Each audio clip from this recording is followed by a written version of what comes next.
Daniel Garcia makes his return to AEW television last night on Dynamite Title Tuesday and says he's staying with All Elite Wrestling. With the ratings for Saturday's episode of AEW Collision, one of the lowest rated episodes in the show's history, Bryan Danielson may have just wrestled his final match on AEW Dynamite ahead of this weekend's AEW Wrestle Dream pay-per-view title defense against Jon Moxley. Randy Orton defeats Javon Evans in his hometown of St. Louis, Missouri last night on NXT. Tony D'Angelo is the brand new NXT North American champion.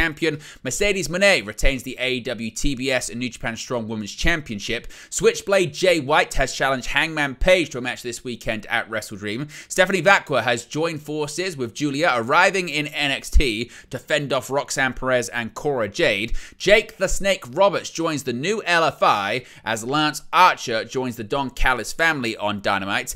Axiom and Nathan Fraser retain their NXT Tag Team Championships against A-Town Down Under. Willow Nightingale earns the right to challenge for the AEW Women's World Championship at Wrestle Dream. Bianca Belair, Jade Cargill, and Kalani Jordan win a 6-woman tag team match on NXT. A backstage update on internal frustrations after the first 2-hour Raw since 2012 this past Monday. And Intercontinental Champion Jey Uso appears on NXT and whoops that trick while yeeting with Trick Williams.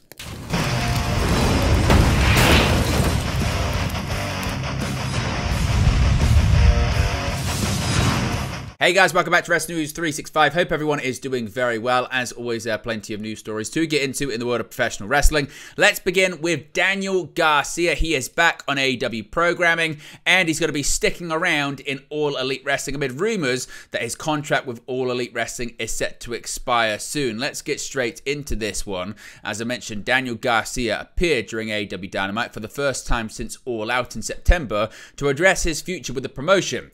Garcia notably lost to MJF in Chicago under the shadow of speculation over his contract expiring, beating the victor to a pulp after the bell rung to get something of a last laugh. And then that grudge match itself came a week following his return at All In London, having previously been written off by a storyline injury afflicted by MJF back in July. As recently as 2 weeks ago, it had been indicated that he was being kept off television until he made a commitment, with supposed concerns over him potentially going to WWE. But he put rest to the speculation over his future on Wednesday night, telling the audience he had spent the time away considering his options and had come to the realization that he can do anything he wants to do, and what he wants to do is stay with AEW and carry the future of the promotion forward. He said that he would be bringing a new version of himself, one the company trusts can carry it, and not the one that had been known for crying after losses, and part of that challenge will be winning a championship. Later in the show, Garcia was congratulated on his news by Isaiah Cassidy, Anna Jay, and finally Katsuyori Shibata. Shibata declared that he would be winning the TNT Championship at Wrestle Dream, all but promising Garcia a shot at the title should he dethrone Jack Perry at the Tacoma Dome. And we also have the ratings for AEW Collision this past weekend. Now, it was going to be a difficult show for AEW considering the competition on Saturday with Bad Blood and other events. All Elite Wrestling took another step towards the Wrestle Dream pay-per-view on October 12th with the October 5th episode of AEW Collision in Toledo, Ohio. The show was the final episode of Collision before the pay-per-view due to it taking place on a Saturday. But how many people tuned in to see everything play out? The answer is not that many, as the October 5th edition of Collision averaged a total of 269,000 viewers according to WrestleNomics. This is a big drop-off from the September 28th Grand Slam special, falling 38% in total, making the show the lowest average viewership for an episode that wasn't preempted since September 14th, and the second lowest in the show's history. Compared to the trailing 4 weeks that included all 4 shows that aired in September, the show is down by 23%, as well as being down a staggering 46% from October 2023. The key 18 to 49 demographic was even worse for Collision, as the show earned a 0.05 number, down a staggering 62% from the previous week's 0.13, making it the new lowest number for a non-preempted episode since the show debuted in June 2023. The percentages stay in the 60s when comparing the show to the same period last year, as it is down 64% from the same month and 62% from the same quarter, while also being down 55% from the trailing 4-week average. A 0.05 was such a low number that it was originally believed that Collision didn't break into the top 25 ranked shows that aired in primetime hours on Saturday night. However, according to the Programming Insider, the show did eventually rank 15th in the 1849 demo after facing competition from the MLB playoffs, college football, and WWE's Bad Blood premium live event that aired on Peacock. Now, Bryan Danielson, of course, speaking of people whose futures is up in the air, certainly his is as a full-time wrestler. Bryan Danielson got a victory alongside Wheeler Yuta in what could be his final AEW Dynamite as a full-time wrestler before defending against Jon Moxley at WrestleDream. Danielson and Yuta took on Yuta's fellow World Trios champions Claudio Castagnoli and Pac in a match that was set up last week after they attacked Danielson and Yuta came to the rescue following a match against Kazuchika Okada. Pac and Danielson started out, but Danielson and Yuta hit a dive, running a running knee off the apron to the heels to get the match going. They battled back and forth, but Castagnoli and Yuta were left battling in the ring, with Yuta unable to tag Danielson.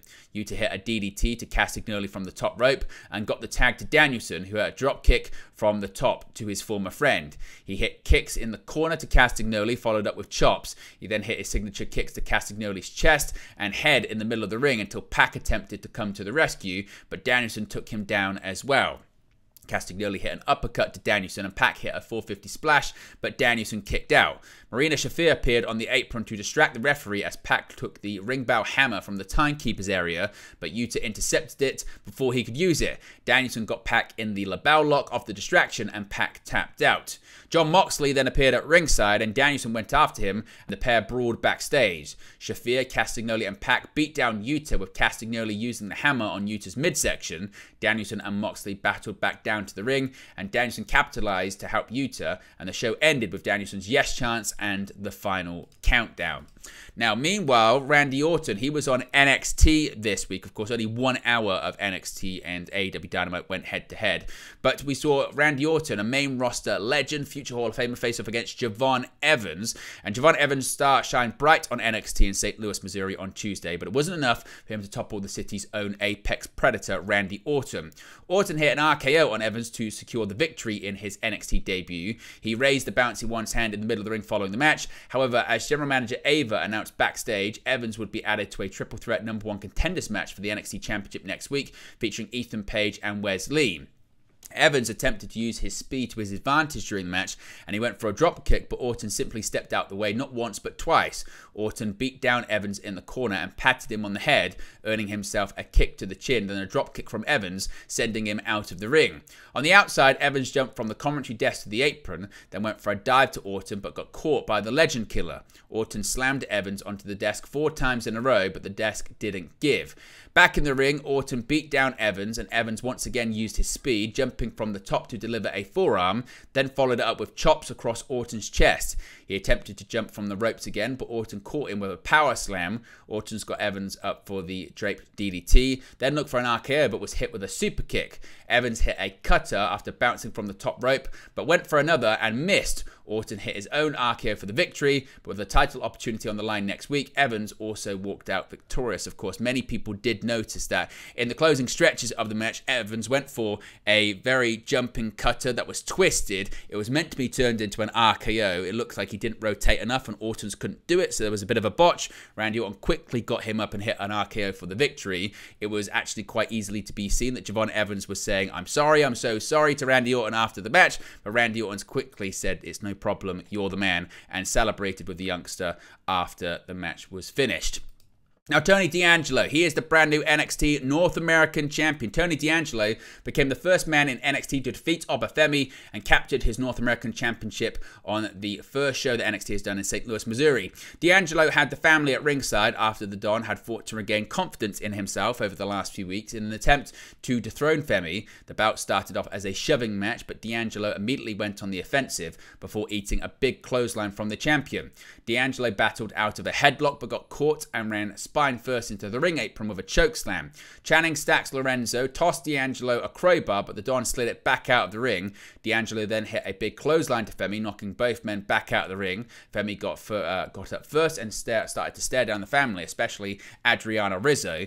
Femi went to hit Lorenzo and Luca Crucifino, but knocked into Rizzo, knocking her down. D'Angelo was furious and hit a spear on Femi on the outside and started beating him down before throwing him back in the ring to hit another spear. D'Angelo was able to hit 2 out of the 3 amigos back inside the ring before Femi picked him up and tossed him and dramatically fell over in the ring himself.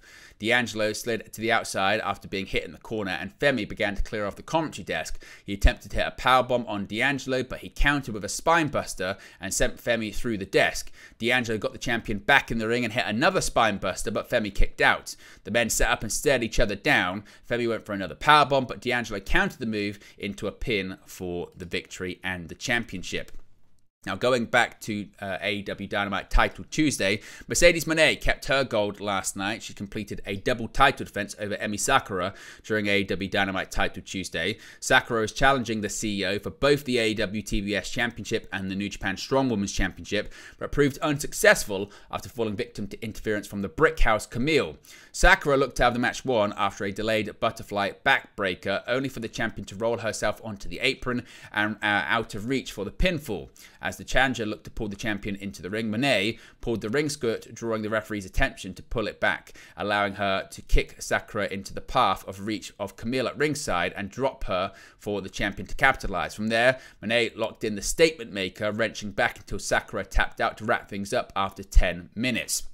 Moné and Camille sought to continue the beatdown after the final bell and had rung, only for Chris Statlander's music to hit and for her to run down to the ring and make the save. Statlander has only recently dropped Stokely Hathaway as her manager, and Moné looks to be her first major feud as a born-again babyface.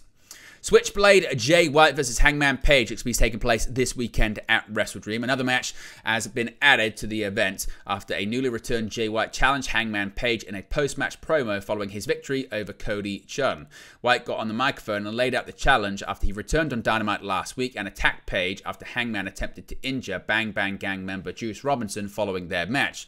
White said that he told Page that he is one of 2 men that knocked White off his path to AEW World Championship, and that means Page is one of 2 wrongs that White has to correct. He called Page lucky number 1. White explained that he made it very clear last week and asked Page what he was going to do about it. White said he wants Hangman versus Switchblade once more, and after he beats Page, putting an end to his new personality, he'll move on to the other person who wronged him. He ended the promo by saying it all starts with Page, and it starts Saturday at AEW WrestleDream. Of course, White was reportedly fully healthy and ready to return to television back in August, but the former IWGP World Heavyweight Champion finally appeared last week. He was out of action due to a foot injury. His last match prior to taking injury time was a loss to Page on AEW Collision. Now, going back to NXT, Stephanie Vacqua, she made her first physical debut on the developmental brand. What started as a viral debut in Mexico City has now turned into an NXT highlight in St. Louis. Stephanie Vacqua is now on WWE programming and is aiding Julia in her ongoing war with Cora Jade and NXT Women's Champion Roxanne Perez.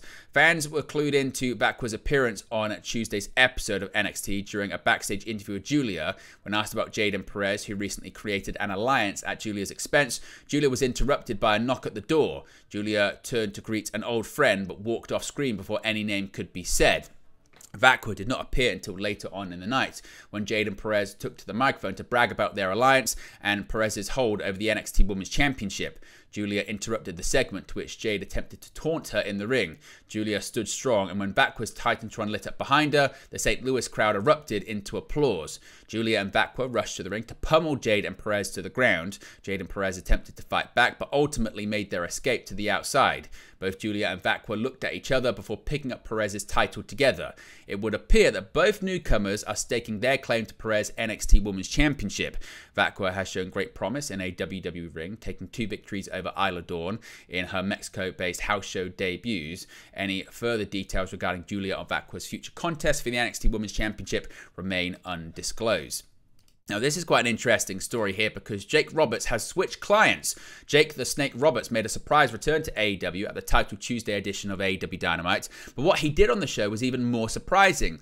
In a backstage segment, Roberts revealed that he has allowed Lance Archer to join the Don Callis family after Callis had started scouting the Murder Hawk monster. The 2 men had been an alliance since 2020 when Roberts joined the company to confront Cody Rhodes, with Archer joining shortly after to feud with Rhodes in a tournament to determine the first first ever AEW TNT champion at that year's Double or Nothing event. However, Archer's acquisition came at a price for Callis, and it came at the form of a trade. Following Hologram's victory over Commander in the night's opening contest, the unbeaten luchador was brutally attacked by Rush, the Beast Mortos, and Dralistico, who all joined forces to seemingly reform LFI at the Grand Slam edition of AEW Collision. Standing at the top of the ramp, watching all of this unfold, was none other than Roberts, who upon seeing Rush, Dralistico, and Mortos raise their fists in unison, he too raised his fist, signalling that the trade he made with Callis was acquiring Rush and LFI in the process. Rush became a member of the Don Callis family over the summer, but was quietly dropped from the group in the lead up to All In favour of focusing on the ongoing story involving Kyle Fletcher's friendship with Will Ospreay. Before he became a member of the family, Rush had led LFI along with Dralistico, as well as Jose the Assistant, Preston Vance, and for a brief time in 2022, Andrade El Idolo. However, Rush defeated Vance on an episode of Collision in August 2024, putting their alliance to rest. So seemingly Jake Roberts is going to be the leader, or certainly manager, of that faction. Now going back to NXT, the NXT Tag Team Championships were on the line last night. One of many titles contested on the October 8th edition of NXT. And Axiom and Nathan Frazier successfully defended their titles against the main roster team of Austin Theory and Grayson Waller, aka A-Town Down Under. Both the outside and the ropes were fair game for the two teams, as Waller and Theory immediately brought the fight to Frazier and Axiom. Frazier proved his speed with a series of high-risk springboard maneuvers, but Waller and Theory took advantage of the strained relationship between the champions to isolate each man in the contest. Relations were not perfect on the challenger's side, however, as Waller nearly flattened Theory with a clothesline after a strategic duck from the champions. The match came undone for the challengers as the two isolated Waller. Frazier nailed Waller with a Phoenix Splash for the victory. Despite visible tensions within both teams, neither unit suffered a dissolution on last night's show. Axiom and Frazier began their current reign with the NXT Tag Team Championships at No Mercy when they dethroned Andre Chase and Rich Holland of Chase University in an electrifying match. As of this recording, Frazier and Axiom's current reign with the Tag Team titles clocks in at 37 days. A-Town Down Under's future plans remain unclear, but Waller is scheduled for an independent show with PWA in Australia on Friday, October 11th. Willow Nightingale, she'll be challenging for the AEW Women's World Championship this weekend. With Dr. Britt Baker, DMD, out of action due to illness, Willow Nightingale was given the unenviable task of having to face not one, but three former AEW Women's World Champions on Title Tuesday's edition of AEW Dynamite in order to get her shot at Mariah May's title at Wrestle Dream. She would have to go through Jamie Hayter, Saraya, and Nyla Rose in a four-way anything goes match, or while May sat on commentary to scout whoever she could face on October 12th. A frantic start saw no one gain the upper hand heading into the commercial break. Once the action returned from the break, fans got to see a sneak peek of what a match between Nightingale and Hayter looked like before Saraya and Rose got involved for a quadruple down. Hayter and Saraya continued their feud throughout the match, with Hayter running wild with a steel chair. Harley Cameron tried to put a stop to Hayter, but to no avail, as she was thrown into the guardrail. However, the woman who did stop Hayter was a returning Penelope Ford, who attacked her from behind and lured her backstage, taking her out of the match in the process. Back in the ring, Rose went to the top rope, but Cameron recovered in time to push Rose off the top and onto the apron, leaving just Nightingale and Saraya to fight for the victory. Cameron brought a table into the mix, but Nightingale wasn't down for the count yet, as she took Cameron out of the equation with a Doctor Bomb. Saraya attempted to fight back, but before she knew it, Nightingale took Saraya for a ride through the table with a brutal Death Valley driver. The match ended with Nightingale laying Cameron and Saraya side by side and pinning them both for the victory. After the bout, May and Nightingale had a stare down at the top of the ramp, where May attempted to strike Nightingale, which was blocked. However, May went to plan B and headbutted Nightingale before whipping her with the AEW Women's World Championship bout, sending a clear message to her opponent for this Saturday's Wrestle Dream event. We also saw a 6-woman tag team match on NXT last night. Last month, WWE Women's Tag Team Champions Bianca Belair and Jade Cargill put forth their mutual desire to bring themselves and their titles to NXT. On this week's episode of NXT in St. Louis, Belair and Cargill did just that, though their titles weren't on the line. In the night's opening contest, Belair and Cargill partnered with NXT Women's North American Champion Kalani Jordan to take on Fatal Influence. This 6-woman tag team match came after the latter trio called for Jordan to meet them in the ring last week. Anticipating the scenario, Jordan then introduced Belair and Cargill as her reinforcements. Fast forward to this week, Jordan picked up the victory for her team after nailing Nix with a split-legged moonsault. Now, obviously, we saw Monday the 2-hour Raw return for the first time since 2012, but was there a bit of frustration backstage over this? Well, Raw saw one of its biggest changes in years on October 7th as the show reverted to a 2-hour format for the first time since 2012. This begins a 3-month stretch of shows that will see the show stick with a 2-hour runtime before potentially changing back to 3 hours when the show moves to Netflix on January 6th, 2025. Given that WWE's Red brand has been used to the 3-hour format for over a decade, there was some cause for concern backstage, which seems to be the case. According to Fightful Select, there were some initial growing pains trying to squeeze everything into 2 hours, but given that the company has kept SmackDown at 2 hours since the show's debut in 1999, formatting the show wasn't as difficult as some may first have suspected. The biggest problem that people within WWE had on the October 7th episode was the women's match. The team of Katana Chance, Kaden Carter, Lara Valkyria, Natalya, and Zelina Vega defeated the Unholy Union and Pure Fusion Collective in a 10-woman tag team match that lasted just over 7 minutes. The reason for the frustration was the perceived lack of direction for all of the women involved, as well as the majority of the match taking place during a commercial break. By the time 2025 rolls around, WWE might have 2 shows with a 3-hour runtime. As previously mentioned, Raw looks set to return to 3 hours, or near enough, depending on how many commercials air or just how long WWE wants the show to run for when it moves to Netflix. But there have also been reports of SmackDown moving to 3 hours in the new year as well. However, WWE has yet to make an official announcement on that. And finally, we saw Jey Uso, the Intercontinental Champion, appear last night on NXT. To open last night's NXT, a new challenger for the NXT Championship emerged, as also Intercontinental Champion Jey Uso appeared too. Trick Williams would open last night's NXT as he congratulated by the excited crowd regarding his second NXT Championship reign. However, the celebration wouldn't last long as he was interrupted by potential new challenger Wes Lee. Although Wes Lee wouldn't have long to issue a potential future challenge to Trick Williams, as instead, both were interrupted by Jey Uso. Uso successfully retained his Intercontinental Championship in a match against Xavier Woods, although he was promptly attacked by Bron Breakker after the victory on Raw on Monday. Making a big entrance, he ended up not saying much as he joined Trick in the ring, with the crowd joining in, dueling Whoop That Trick and Yeet chants. The pair would then remain in the ring as the team of NXT North American Women's Champion Kalani Jordan joined the Women's Tag Team Champions Bianca Belair and Jade Cargill to take on Fatal Influence. But there you go, guys, the latest pro wrestling news for you. Be sure to smash a like on the like button. Be sure to subscribe bottom right hand corner. As always, let me know your thoughts in the comment section below, and I'll speak to you again very, very soon. Hey guys, thank you for watching, listening, streaming, or however you come across this video today. Be sure to click on the video on the right there to watch our next video, or click the bottom there to subscribe, or the bottom right hand corner. Thank you very much, and I'll speak to you again very soon.